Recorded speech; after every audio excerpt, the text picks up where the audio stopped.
বাড়িতেই যদি তৈরি করে নেওয়া যায় একদম অন্যরকম ভাবে পনির পাসিন্দা, তাহলে কিন্তু আর দোকানে যাওয়ার দরকার পড়বে না, যার স্বাদ হবে কিন্তু একদম রেস্টুরেন্টের মতো।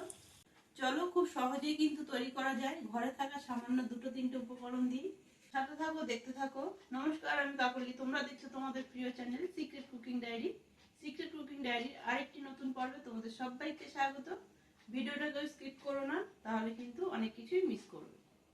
পনির পাসিন্দার জন্য এখানে পনির নিয়ে নিয়েছি। দেখো, এখানে 250 গ্রাম পনির আছে, তোমরা পরিমাণটা কম বা বেশি করে নিও। পনিরটা একটু সাইজ করে কেটে নেব। এই পনির পাসিন্দার জন্য কিন্তু পনিরটাও কাটা খুবই গুরুত্বপূর্ণ। ঠিকঠাকভাবে না কাটলে কিন্তু দেখতে ভালো লাগবে না পাসিন্দাগুলো। আমি এইভাবে একটা শেপ দিয়ে নিচ্ছি।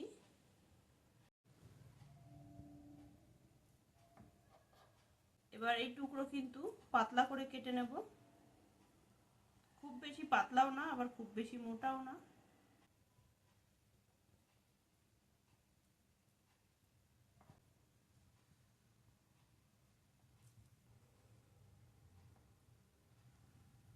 ঠিক এরকম ভাবেই কেটে নিচ্ছি।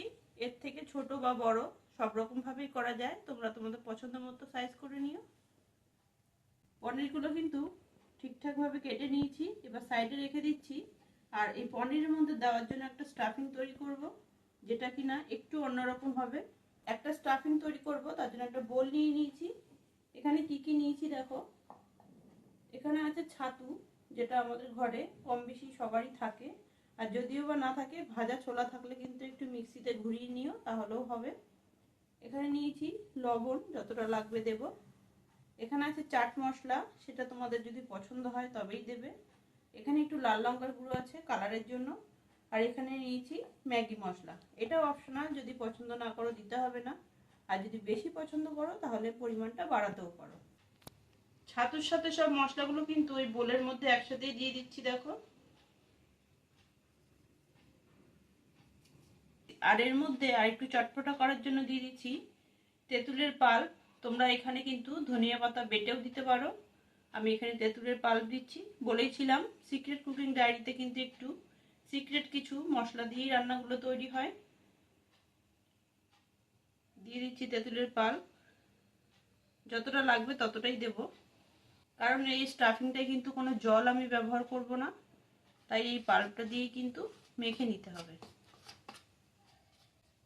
খুব বেশি নরম করা যাবে না, আবার একদম শক্তও করা যাবে না। দেখো, মনে হচ্ছে আর একটু লাগবে।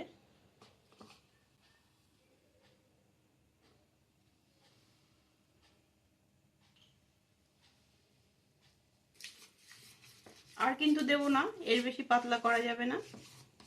একদম পারফেক্ট স্টাফিং কিন্তু তৈরি হয়েছে। একটু ভালো করে মিশিয়ে নিচ্ছি শুধুমাত্র। যদি তোমরা তেঁতুলটাকেও অ্যাভয়েড করতে চাও, তা সেই ক্ষেত্রে কিন্তু ধনিয়া পাতাও দিতে পারো।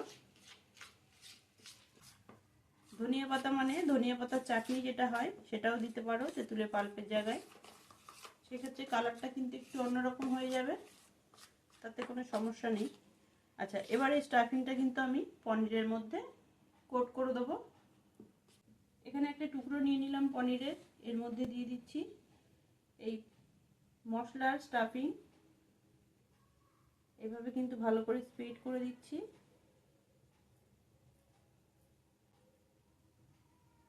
খেতে কিন্তু অসম্ভব ভালো হয়। আর অনুষ্ঠান বাড়িতে কিন্তু ঠিক এভাবেই পনির পাসিন্দাগুলো তৈরি করা হয়।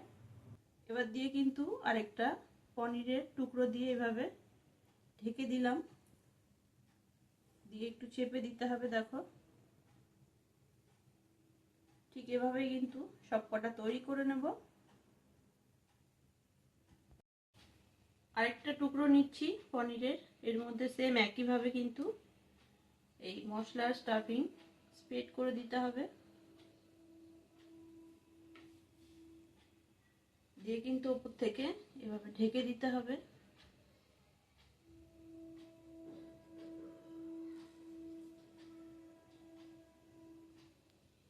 দেখো কতটা সুন্দর লাগছে দেখতে। সব পনিরগুলোর মধ্যে কিন্তু স্টাফিং দিয়ে দিয়েছি। দেখো, সব কটা রেডি করে নিয়েছি। এবার একটা ব্যাটার তৈরি করব। পনির পাসিন্দার জন্য একটা ব্যাটার রেডি করব। তার জন্য একটা বোল নিয়ে নিলাম। বোলের মধ্যে দিয়ে দিচ্ছি ময়দা। খুব বেশি পাতলা হবে না, ব্যাটারটা একটু ঘনই হবে। ময়দার মধ্যে দিয়ে দিচ্ছি এবার কর্নফ্লাওয়ার, আর একটু ক্রিস্পি ভাব আনার জন্য দিয়ে দিচ্ছি পরিমাণ মতো লবণ, আর দিয়ে দিচ্ছি বেকিং পাউডার। এবার জল দিয়ে কিন্তু একটা মোটা ব্যাটার তৈরি করে নেব।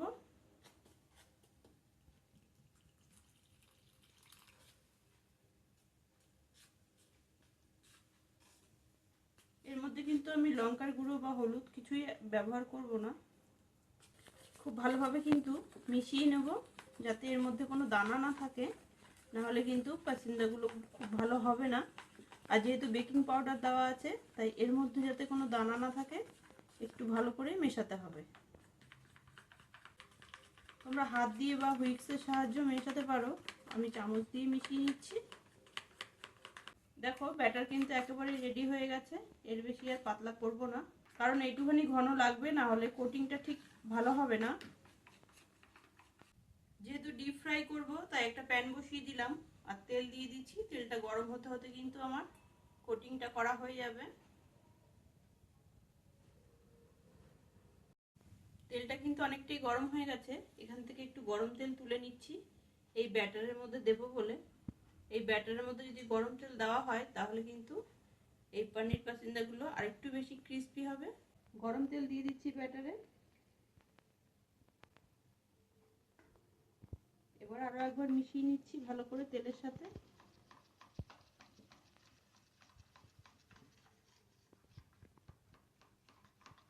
ব্যাটার কিন্তু একদম রেডি হয়ে গেছে। গরম তেল দিয়ে ভালো করে মিশিয়ে নিয়েছি, আর এদিকে পনিরগুলোও কিন্তু মশলার স্টাফিং এ কোট করা হয়ে গেছে। এবার আমি ব্যাটারের মধ্যে আরেকবার কোটিং করে কিন্তু গরম তেলে ছেড়ে দিচ্ছি। এভাবে এক টুকরো নিয়ে খুব ভালো করে কিন্তু এপাশ ওপাশ কোটিং করে নেব। এর জন্যই বলেছিলাম এই ব্যাটারটা একটু মোটা রাখতে। ছেড়ে দিচ্ছি গরম তেলে, আর এই কাজটা কিন্তু একটু সাবধানে করবে, কারণ তেলটা খুব গরম থাকে।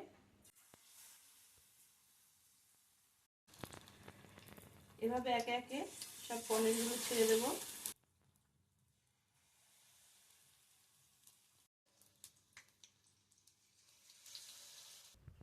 এক পাশ হয়ে গেলে কিন্তু উল্টে দেবো। একটা চামচ দিয়ে দেখো উল্টে দিচ্ছি।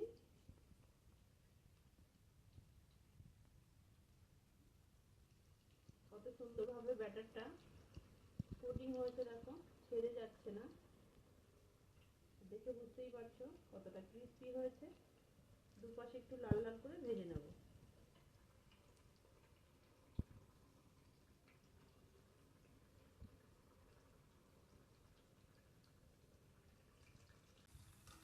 সব পনির পাসিন্দাগুলো কিন্তু খুব ভালোভাবে ডিপ ফ্রাই করে নিয়েছি, আর বেশি কালার করব না। এবার তুলে নিচ্ছি।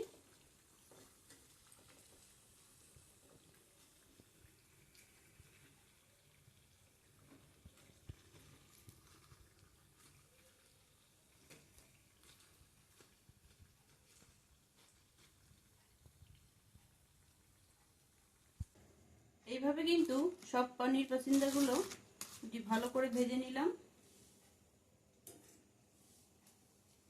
কতটা সুন্দর লাগছে দেখতে দেখো। আর ওপরটা কিন্তু যে কতটা ক্রিস্পি হয়েছে, আশা করি দেখে বুঝতে পারছো। যদিও প্রচন্ড গরম আছে। ভেতর থেকে যতটাই জুসি, বাইরের থেকে কিন্তু ততটাই ক্রিস্পি দেখো। আশা করছি তোমাদের খুবই ভালো লাগবে।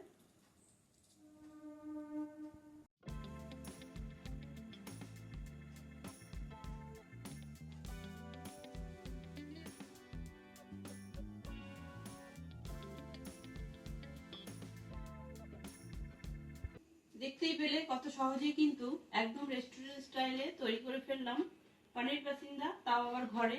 এর স্বাদ কিন্তু ভোলার নয়। যদি ভিডিওটা তোমাদের ভালো লেগে থাকে, অবশ্যই কিন্তু লাইক করো, কমেন্ট করো, প্রচুর প্রচুর শেয়ার করে দিও। আর সিক্রেট কুকিং ডায়েরি চ্যানেলটি সাবস্ক্রাইব করে পাশে থেকো। দেখা হচ্ছে এরকমই মজাদার, ইউনিক আর ঘরোয়া পদ্ধতির কোনো রেসিপির সাথে নেক্সট ভিডিওতে। ততক্ষণ ভালো থেকো, সুস্থ থেকো।